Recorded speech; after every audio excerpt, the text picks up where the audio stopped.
Iya, jadi silakan kalau memang ada bukti-bukti yang bisa dilihatkan ataupun bisa ditunjukkan kepada Propam khususnya, ya kita pasti akan mempelajari itu.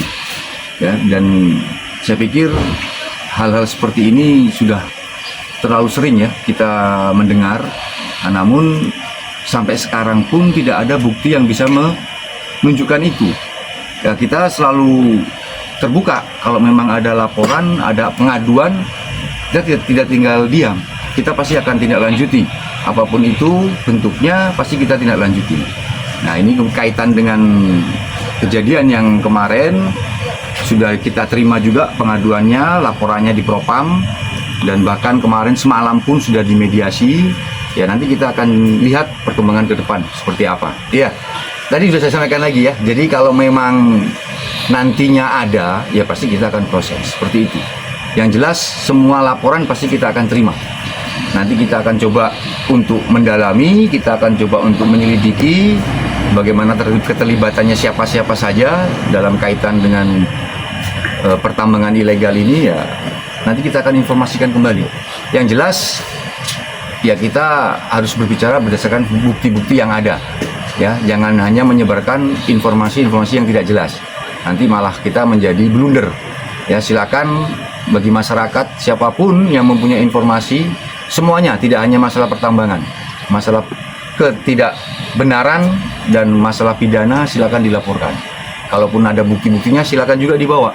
Nanti kita akan coba untuk dalami itu seperti itu.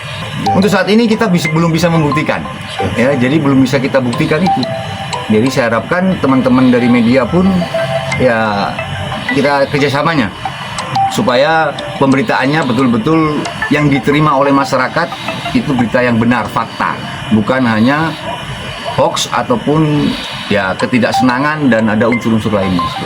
Lebih jauh Bapak soal penertiban, sebenarnya kalau ditinjau dari sisi kepolisian untuk penertiban semua aktivitas pertambangan baik emas atau apapun itu misalnya yang dalam konteks ilegal, itu seharusnya seperti apa? Karena menjadi pertanyaan di tengah-tengah masyarakat, apalagi Polda selalu menjadi sasaran empuk demonstrasi dan lain-lain.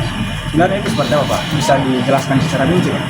Jadi untuk penertiban ini kita berbicara tidak hanya dari kepolisian. Kita harus melibatkan semua unsur yang ada di wilayah Gorontalo. Kalau dari kepolisian tentunya pasti kita langsung melakukan penegakan hukum. Ya, kita melakukan tindakan penegakan hukum. Namun yang harus kita pertimbangkan di sini ini menguasai hidup orang banyak. Jadi kita tidak bisa serta-merta langsung melakukan penindakan-penindakan secara frontal. Tadi sudah disampaikan oleh Kapolres, ada beberapa tahapan yang harus kita lakukan. Ya, untuk preemptifnya, preventifnya, termasuk kita berkoordinasi dengan unsur-unsur yang terkait, dinas-dinas yang terkait. Ya, jadi tidak hanya langsung kita main tindak. Kalau kita main tindak langsung, kita pasti berpikirnya nanti situasi Kamtibmas yang muncul. Jangan sampai mempengaruhi situasi Kamtibmas yang sudah aman saat ini. Itu yang menjadi pertimbangan, gitu ya. Jadi ya kita tetap melaksanakan penindakan secara bertahap. Iya, betul. Jadi tadi yang saya sampaikan, ya kita tidak bisa bergerak sendiri ya otomatis. Dan sudah kita rapatkan dengan Forkopimda.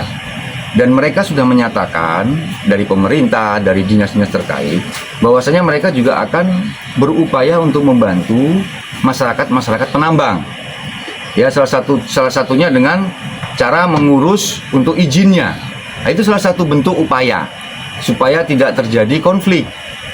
Kalau seumpama tidak ada pergerakan dari pemerintah, ya kita nanti akan rapatkan kembali seperti itu supaya solusi yang didapatkan untuk penertiban ini benar-benar bisa dirasakan oleh semuanya, tidak hanya untuk yang melanggar saja.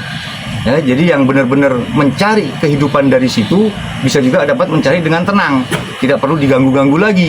Nah, ini yang harus kita pahami bersama. Jadi kita tidak bisa serta-merta langsung main tindak, main tangkap, main tutup dan lain sebagainya. Ada beberapa faktor yang memang harus kita perhitungkan, kita bicarakan baik-baik dengan beberapa unsur yang berkaitan dengan seperti ini. Oh ya, silakan ya. Ini masing-masing dari individu kalau memang mau melapor ya kita kan tidak bisa menghalangi. Nanti kita pasti akan ada perintah, akan ada tembusan dari Mabes. Seumpama memang yang bersangkutan akan melapor.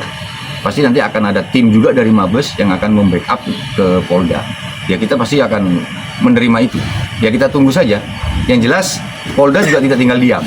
Apapun aduannya, apapun laporannya, kita pasti akan tindak lanjuti seperti itu. Terima kasih. Ya.